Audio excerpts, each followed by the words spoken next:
เจ้าหน้าที่ตำรวจของไทยได้มีการวางแผนเขาจับกลุ่มหนุ่มลาวที่มีการลักลอบเฮ็ดอาชีพสงวนของไทย Time to share D+ ผลิตภัณฑ์ปกป้องตับจากเครื่องดื่มแอลกอฮอล์สวัสดีท่านผู้ชมกลับมาพบกับรายการทำทูแสสำหรับท่านที่ว่าอยากพลาดข่าวสารประเทศลาวอย่าลืมกดติดตามช่องของเฮาไว้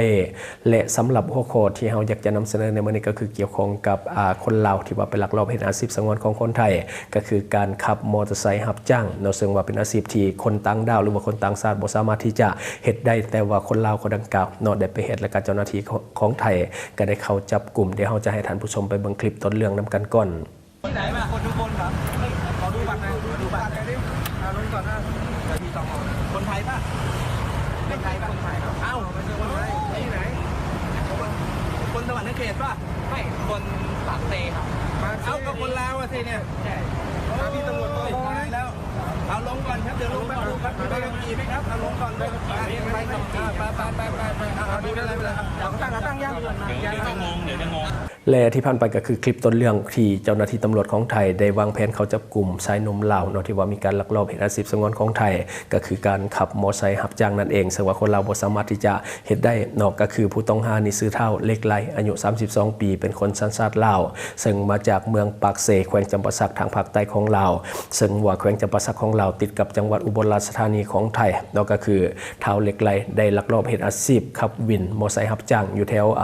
ซอยพาราไดซ์เนาะก็คือเขตห้วยขวางเจ้าหน้าที่ตำรวจของไทยได้รับแจ้งจากพลเมืองดีว่ามีคนลาวมาเฮ็ดอาชีพสงวนที่สงวนไว้ให้คนไทยนอกก็คือการขับวินหลังจากนั้นเจ้าหน้าที่ตำรวจจึงสืบสวนหาความจริงจนรู้ว่ามีการกระทำความผิดจริงเจ้าหน้าที่ใส่สุดนอกเครื่องแบบนอกก็คือไปติดตามและก็มีการวางแผนให้เฒ่าเล็กไลนี่เนาะก็คือที่ขับวินมอเตอร์ไซค์ใส่เสื้อเบอร์16เนาะให้ไปส่งอยู่ที่โรงพักตำรวจเนาะไปโรงพักตำรวจก็คือสอนตำรวจไปพอไปฮอดหน้าโรงพักเนาะเจ้าหน้าที่ตำรวจก็ได้แสดงตัวแล้วก็เขาจับกลุ่มเฒ่าเล็กไลทันทีผ่านการสอบสวนสืบสวนเนาะเฒ่าเล็กไลได้รับสารภาพทั้งหมดว่า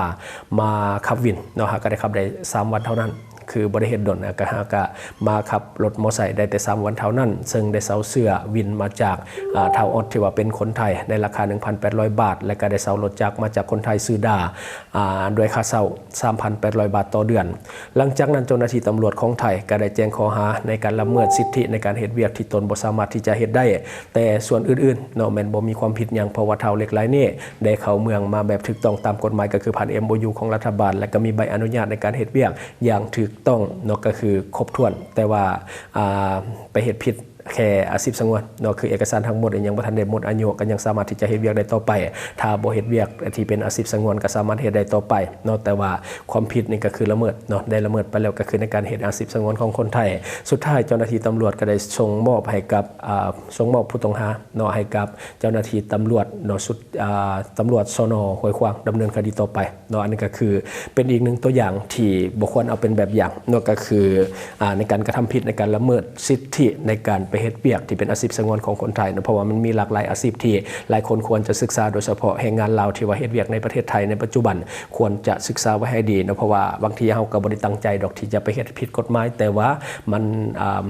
สิว่ามันเป็นอาชีพที่สร้างรายได้ดีเนาะและเฮาเองก็บ่อยากเป็นลูกน้องไผก็เลยว่าไปขับวินมอเตอร์ไซค์แต่สุดท้ายมันคืออาชีพสงวนก็เลยว่าถูกจับเนาะสำหรับแรงงานลาวหลายคนอาจจะยังบ่ฮู้เนาะเรื่องของอาชีพสงวนบางทีก็ไปนั่นแหละแต่ว่าบ่ได้ศึกษาหยังดอกเกี่ยวกับเรื่องของอาชีพสงวนของคนไทยที่จริงนี่เฮาเองก็เคยนำเสนอไปหลายเทื่อแล้วแต่หลายท่านอาจจะบ่ได้เห็นเนาะเกี่ยวกับคอนเทนต์ที่ว่าเฮาสร้างไปเนาะก็คือบางคนไปอยู่นานเนาะพอหาเงินหาคำเก็บเงินเก็บคำได้ก้อนนึงก็อยากจะขยับขยายตนเองไปเป็นนายตนเองก็คือบ่อยากจะเป็นลูกน้องของเขาต่อไปก็เลยว่าพยายามเก็บเงินก้อนนึงเพื่อที่จะไปลงทุนเฮ็ดอันใดอันหนึ่งเนาะที่ว่ามันเป็นอาชีพง่ายๆแต่ว่าเป็นนายตัวเองแล้วก็มีรายได้ดีกว่าการเป็นลูกน้องของเขาเจ้าก็คือบ่มีเพดานรายได้ขายได้หลายก็คือได้เงินหลายแบบนี้นะตัวอย่างคือพวกหาบเล่แพงลอยต่างๆคือขายเครื่องขายของมันยิ่งบ่ย่อยแบบนี้นะที่ว่าขายตามสะพานลอยขายตามทางคนอย่างหรือว่า walking street ต่างๆรวมทั้งพวกขายหวยขายหยังน้อยคนเราก็เคยเฮ็ดที่ผ่านมาแล้วก็พวกขายลาบขายแกงขายตำขายยำแล้วก็อาหารสุกต่างๆเนาะอันนี้คืออาชีพที่ว่าคนเราเขามักจะเฮ็ดไล่คือเวลาไปเฮ็ดเวียกเนาะไปเฮ็ดเวียกไปลงน้องเขาเจ้า และก็มีเงินก้อนหนึ่งเราอยากจะเป็นนายตัวเองกับไปขายตำขายยำขายอย่างแบบนี้ที่ว่ามันง่ายๆที่มันไม่ได้ลงทุนหลายและก็เซาแพงลอยไปเรื่อยๆแบบนี้ก็เหตุให้มันมีอาชีพหลายแต่ที่จริงอาชีพเหล่านี้ล้วนแล้วแต่เป็นอาชีพสงวนสำหรับคนไทยซึ่งคนต่างดาวบ่สามารถที่จะเฮ็ดได้ซึ่งการบังคับใช้กฎหมายในประเทศไทยก็ค่อนข้างที่จะเข้มงวดกว่าบ้านเฮาและก็เข้มงวดกว่าหลายๆประเทศฉะนั้นเนาะอยากให้ทุกคนศึกษาให้ดีเพราะว่าอาชีพที่ว่าเขาเจ้าสิว่าจังได๋สงวนไว้ให้มันก็มีหลายกว่าบ้านเฮาหลายเนาะสำหรับในประเทศไทยเนาะในแต่ละปีในคนลาวเฮาจะมีข่าวออกมาว่าถูกจับย้อนว่าไปเฮ็ดอาชีพสงวนของคนไทยเนาะก็ในแต่ละปีมีทุกปีเลยสำหรับคนลาวที่ว่าถูกจับในข้อหาตัวนี้เนาะในปีก่อนๆก็มีชายคนลาวที่ถูกจับย้อนว่าไปขายทุเรียนเนาะก็คือไปรับซื้อทุเรียนมาจากห้างใหญ่แล้วก็มาขายตามแคมป์ทางเนาะมาปอกขายแบบนี้ก็เฮ็ดให้ถูกจับในช่วงที่ผ่านมาก็กลายเป็นข่าวที่หลายคนก็ให้ความสนใจเนาะที่จริงแล้วมันก็มีบางนาเวียกที่ว่าคนต่างดาวหรือว่าคนต่างชาติสามารถที่จะเฮ็ดได้ในประเทศไทยทั้งที่มันเป็นอาชีพสงวนเนาะแต่ว่ามันก็จะมีเงื่อนไขเนาะก็คือต้องมีคนไทยที่ว่าเป็นนายจ้างและก็คนลาวเป็นลูกจ้างที่สามารถไปเฮ็ดอาชีพนั้นได้ตัวอย่างคืออาชีพก่อสร้างพวกกรรมกรต่างๆที่จริงมันก็นอนอยู่ในอาชีพสงวนของคนไทยเช่นเดียวกันแต่ว่าเนาะมันมีคนไทยเป็นนายจ้างกับคนลาวก็สามารถที่จะเป็นลูกจ้างและก็สามารถที่จะเฮ็ดอาชีพสงวนนี้ได้เช่นกันเนาะแต่ว่ามันบ่แม่นทุกอาชีพตัวอย่างคือไกด์หรือว่าพวกมัคคุเทศก์อย่างต่างๆคนเราบ่สามารถเฮ็ดได้อย่างแน่นอนเพราะว่าตัวนี้คือสงวน 100% บ่สามารถที่จะเฮ็ดได้เพราะว่ามันเป็นนาวิกเกี่ยวข้องกับเรื่องของการให้ข้อมูลแหล่งท่องเที่ยวและก็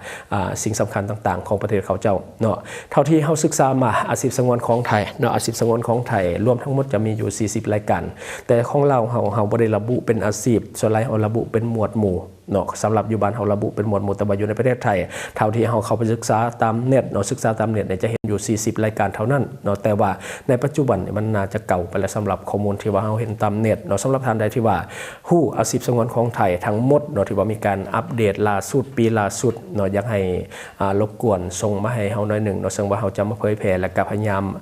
มประชาสัมพันธ์ให้คนเราที่ว่าเฮ็ดเวียกในประเทศไทยได้ฮู้ว่าอาชีพสงวนล่าสุดที่ว่ามีการปรับปรุงมาแล้วเนาะมันมีอาชีพหยังแน่คนเราเฮาจะได้บ่ลงผิดแล้วก็จะเป็นการประชาสัมพันธ์ให้ทุกคนระมัดระวังหลายขึ้นเนาะเพราะว่า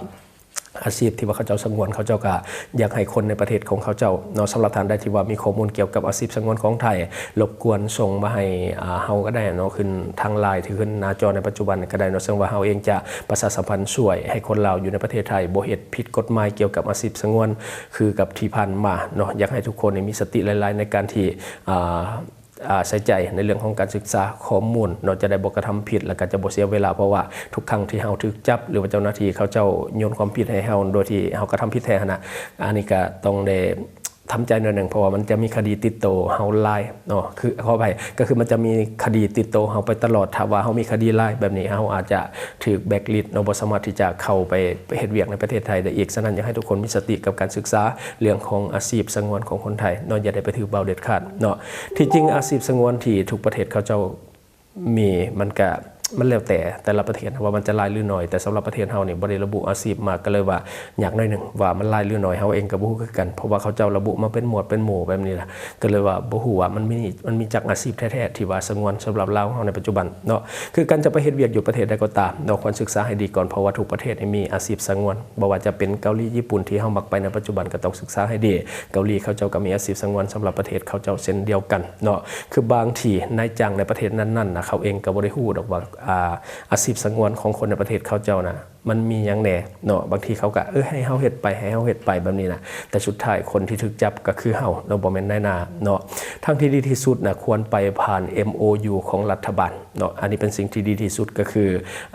อไปผ่าน MOU ของรัฐบาลหรือว่าบริษัทที่รัฐบาลอนุมัติให้ในการแต่งตั้งเป็นตัวแทนของรัฐบาลในการจัดหางานต่างๆอันนี้จะดีหลายเพราะว่าเขาเจ้านี่อันนี้มันจะลดความเสี่ยงในการเชื่อว่าจะได้ลดความเสี่ยงในนาเวียกที่เขาจะไปเหตุเพราะว่าเขาได้เลือกเฟ้นนาเวียกมาให้เขาแล้วเนาะก่อนที่เขาจะไปก็คือเขาก็เสนอว่าเขามีให้งานเท่านี้ก็คือนายจ้างในประเทศนั้นเขาเจ้าจะมาเลือกเขาแล้วเขาก็เลือกเฟ้นเบิ่งว่าอาชีพนี้มันบ่ผิดกฎหมายบ่ผิดในส่วนของอาชีพสงวนแล้วเขาก็จึงไปได้เนาะคันว่าเป็นอาชีพสงวนหรือว่าผิดกฎหมายก็บ่สามารถที่จะเฮ็ดได้ฉะนั้นเนาะบริษัทที่เป็นตัวแทนในเรื่องของ MOU เรื่องของแรงงานระหว่างประเทศนี่เขาเจ้าก็จะเป็นตัวเลือกเฟ้นให้เฮาว่าตัวใดเฮ็ดได้ตัวใดเฮ็ดบ่ได้อันนี้ก็จะลดความเสี่ยงได้หลาย เนาะและก็ต่อมาก็คือเขาจะเลือกเวียกที่เหมาะสมกับเฮาและก็ความสามารถของเฮาเนาะก็คือแบบว่าเฮาเองเวลาเฮาไปกรอกประวัติหรือว่าอย่างต่างๆเขาก็จะถามความสามารถหรือว่าความต้องการในการเฮ็ดเวียกของเฮาความถนัดสกิลต่างๆที่เฮามีประสบการณ์ต่างๆที่เฮามีแบบนี้เนาะก็คือทางนายจ้างเนี่ยเขาเจ้าก็จะฮู้แล้วเนาะก็คือเฮาก็จะได้เลือกเวียกที่มันตรงกับความต้องการของเฮาแล้วก็ตรงกับความต้องการของนายจ้างที่ต้องการจ้างเฮาเนาะแล้วก็ได้รับการคุ้มครองจากกฎหมายแน่นอนคันว่าเฮาไปผ่าน MOU ของรัฐบาลรวมทั้งสวัสดิการต่างๆก็จะได้เต็มเช่นเดียวกันบ่ว่าจะยามเจ็บยามป่วยเกิดอุบัติเหตุเหตุการณ์ฉุกเฉินรวมทั้งค่าชดเชยต่างๆเฮาเองก็จะได้ครบได้เต็มคือกับแรงงานในประเทศของเขาเจ้าถ้าว่าเฮาไปถูกต้องตามกฎหมายผ่าน MOU ของรัฐบาลเท่านั้นเนาะและก็ฝากถึงเนาะท่านใดที่ว่าลักลอบไปเฮ็ดเวียกในประเทศไทยแบบผิดกฎหมายหรือว่าเฮ็ดอาชีพสงวนของคนไทยก็คือบางทีเจ้าหน้าที่ตำรวจของไทยอาจจะยังไล่บ่ได้จับบ่ทันก็ตามเนาะก็คือฝากให้ตื่นโตเนาะบ่ว่าจะเป็นเจ้าของกิจการเองบ่ว่าจะเป็นโนมินีในการออกหน้าแทนก็ตามเนาะอยากให้ทุกคนนี่ตระหนักไว้ในใจว่ามันเป็นสิ่งที่ผิดกฎหมายถึงตำรวจเขาเจ้าจะบ่ฮู้แต่คนในพื้นที่ส่วนใหญ่เขาเจ้าก็จะฮู้อย่างแน่นอนวันดีคืนดีอาจจะถูกแจ้งเนาะถูกแจ้งตำรวจให้มาจับก็ได้เพราะฉะนั้นอย่าได้มั่นใจหลายจนเกินไปถ้าเฮาฮู้ว่าเฮาเฮ็ดผิดพยายามเปลี่ยนแปลงให้มันไวที่สุดเนาะแล้วเขาจะบ่ถูกจับเนาะ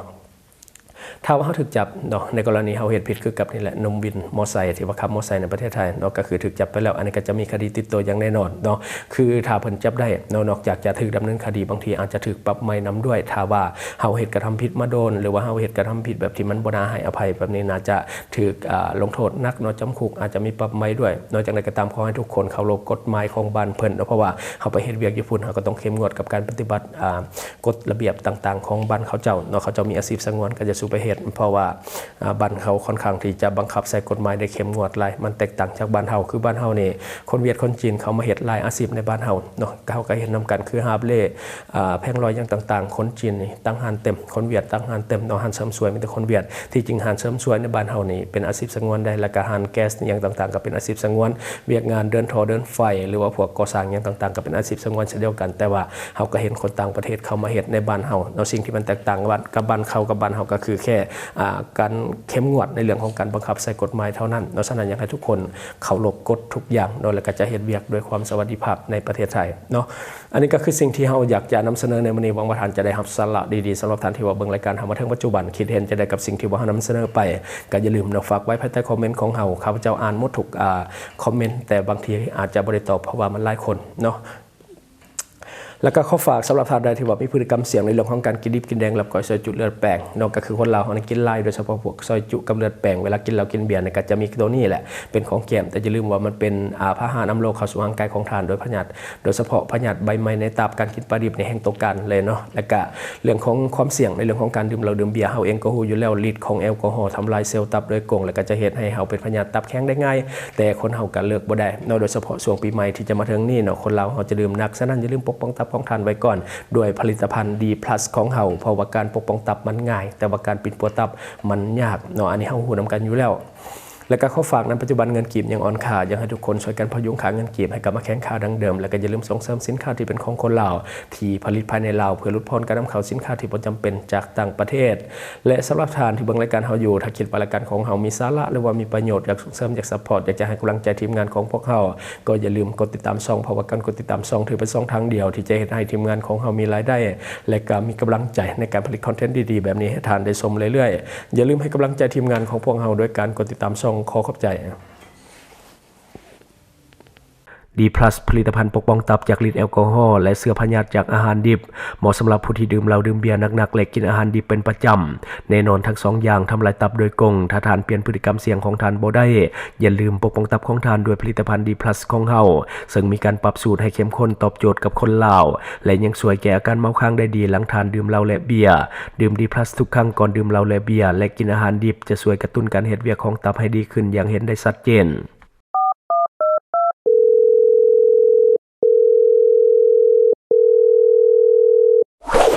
Subscribe for more video.